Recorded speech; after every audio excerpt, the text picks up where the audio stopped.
पढ़ने से पहले क्या चीजें फर्ज हैं? मेरे जैसा मौलवी साहब फटाफट बता देगा कि नमाज पढ़ने से पहले बदन का पाक होना, जिस्म का पाक होना, कपड़ों का पाक होना, सदर का ढांपना, नमाज का वक्त होना, किबला रुख होना। मौलवी साहब, इन फर्जों से पहले भी एक फर्ज है। वो क्या है? कि भाई तेरे जिस्म के अंदर जो खून चल रहा है वो पाक है या नापाक है? जो तू लुकमा खा रहा है वो हलाल है हराम है?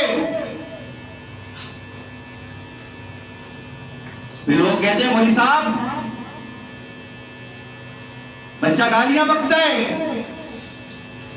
बच्चा गिरेबान में हाथ डालता है,